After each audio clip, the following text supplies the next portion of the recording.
Assalamualaikum warahmatullahi wabarakatuh. Selamat malam semuanya. Semoga sehat-sehat semua ya. Jadi ini five Piala Dunia yang baru saja kelar. Nah, ini kaitannya dengan bola sepak Malaysia. Ini nampaknya ada yang kembali ya mengangkat soal player yang sebelum ini memang dikaitkan dengan Johor Darul Ta'zim. Nah, kebetulan player ini adalah player yang ikut berada dalam skuad Piala Dunia bersama Argentina, dan tentu saja ini membuat player ini baru saja memenangi Piala Dunia untuk pertama kalinya ya.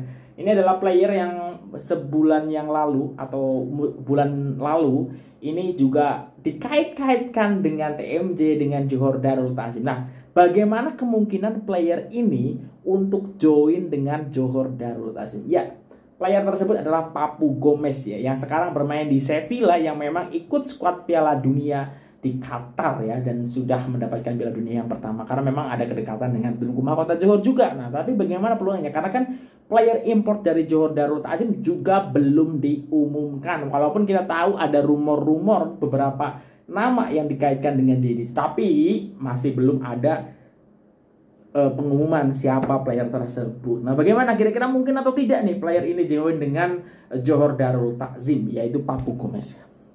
Oke, pertama ini aku ada update yang baru saja diposting oleh makanbola.com ya. Kontrak Papu Gomez di Sevilla berakhir Januari ini. Perancang tengah pasukan kebangsaan Argentina, Papu Gomez difahamkan sudah boleh meninggalkan pasukannya Sevilla seawal tahun depan. Pemain berusia 34 tahun merupakan sebagian daripada skuad Argentina yang menjuarai Piala Dunia untuk menamatkan penantian selama 36 tahun semalam. Masa depan bekas kapten Atalanta ini kembali menjadi bualan hangat apabila beliau dikatakan mahu mencari haluan baru memasuki fase terakhir dalam karirnya.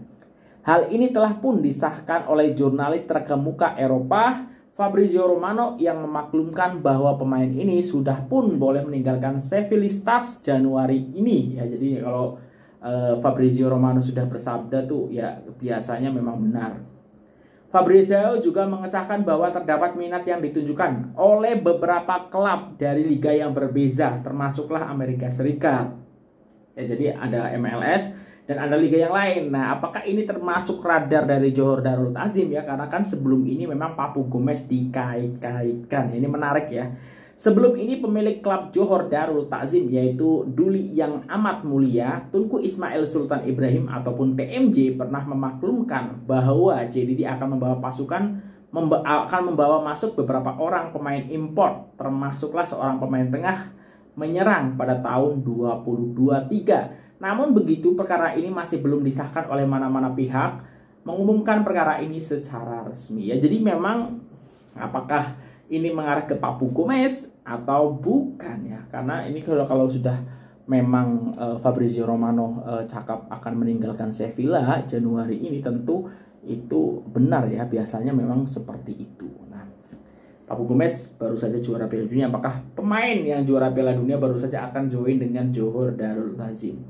Nah, Papu Gomez ini menarik ya, dan menurut aku faktor yang membuat mungkin faktor Papu Gomez boleh join dengan JDT adalah kita tahu juru latih baru dari JDT juga dari Argentina ya, Solari ya. Kemungkinan akan digunakan kedekatan itu kalau memang itu dibutuhkan ya. Kalau kita tengok ya, sebulanan yang lalu ya, tanggal 8 November ini juga dari harianmumalaya.com ini sempat juga dikaitkan ya, Papu Gomez bakal disenarai ke skuad Piala Dunia Argentina diutus atau sihan pemain tempatan JDT ya. Menurut kenyataan resmi oleh perangkat teknikal Johor Darul Ta'zim, JDT akan membawa masuk 3 pemain import dan seorang pemain tempatan untuk saingan musim 2023. Perkara ini menimbulkan berbagai spekulasi di kalangan peminat bola sepak tanah air. Tetapi yang paling mencuri tumpuan adalah nama pemain yang bakal mewakili Argentina di Piala Dunia 2022, yaitu Papu Gomez ya.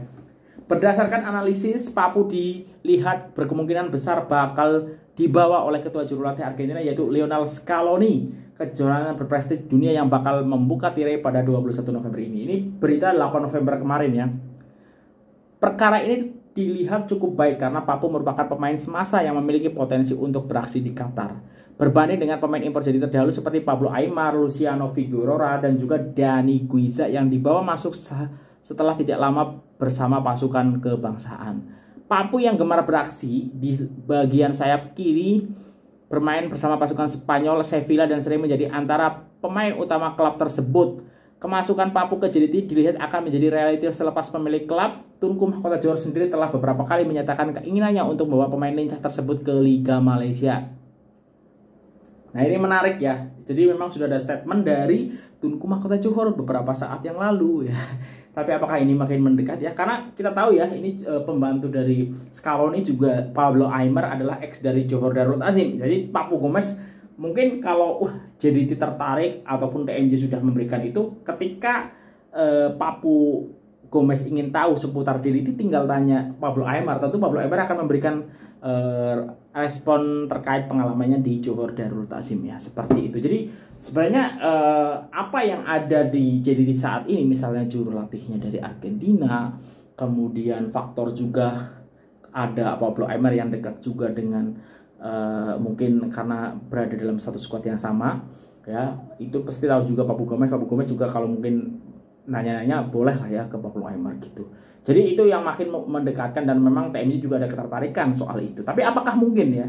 Menurut aku sih agak sukar ya, walaupun misalnya free transfer ya, karena nanti kita tahu di posisi kiri JDT itu sudah ada namanya Fernando Forestier ya, yang secara quality kita juga tahu beliau adalah ex Serie A juga ya, sama dengan Papu Gomez. Mungkin ya secara quality sih Papu Gomez lebih lah ya daripada Forestier. Tapi dengan apa yang sudah ditunjukkan Forestier sebelum ini ya, menjadi nomor 2 selepas Beksan da Silva secara jaringan, dengan agresivitas beliau ya, dengan kengototan beliau, menurut aku sangat disayangkan ya kalau misalnya mendatangkan pemain yang harganya lebih mahal dengan gaji yang mungkin lebih tinggi untuk menggantikan Fernando Forestier yang memang sudah kita ketahui performanya itu cukup bagus ya, malah bahkan sangat bagus di Johor Darul Ta'zim. Jadi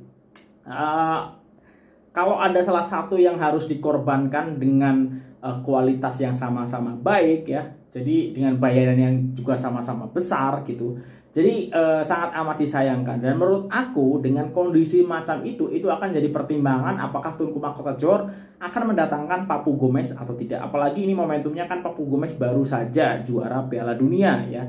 Walaupun kita tahu Papu Gomez itu bukan starting 11 yang biasanya dipakai oleh Scaloni di Piala Dunia Qatar 2022 ini. Tapi ya label juara Piala Dunia tentu ini membuat menarik ya untuk beberapa klub ya, mungkin termasuk dari Johor Darul Ta'zim. Tapi sekali lagi ya, menurut aku walaupun memang ini kembali dikait-kaitan, menurut aku sih agak sukar ya, dan menurut secara umur juga sudah lumayan ya, tentu dengan gaji yang besar dan akan menghancam posisi Fernando Forestier juga ya. Jadi menurut aku tak perlulah untuk JDT datangkan Papu Gomez ya, walaupun dari segi exposure tentu JDT akan meningkat sekali ya, karena kita tahu di situ ada Fernando Forestier bekas Udinese, ada Jordi Amat ya, ex Swansea ataupun La Liga gitu, dan ditambah misalnya ada Papu Gomez ya kita tunggu saja, karena kan di JDT juga ada kedekatan dengan Argentinanya ya, dengan adanya juru latih baru dari Argentina. Nah mungkin itu menurut aku agak sukar lah ya untuk mendatangkan Papu Gomez ke JDT di awal musim ataupun awal tahun 2023. Menurut teman-teman seperti apa? Tulis di kolom komentar. Mungkin itu dulu untuk video kali ini. Kalau ada kesilapan aku mohon maaf. Sehat-sehat semuanya. Sampai ketemu lagi. Wassalamualaikum warahmatullahi wabarakatuh. Dah.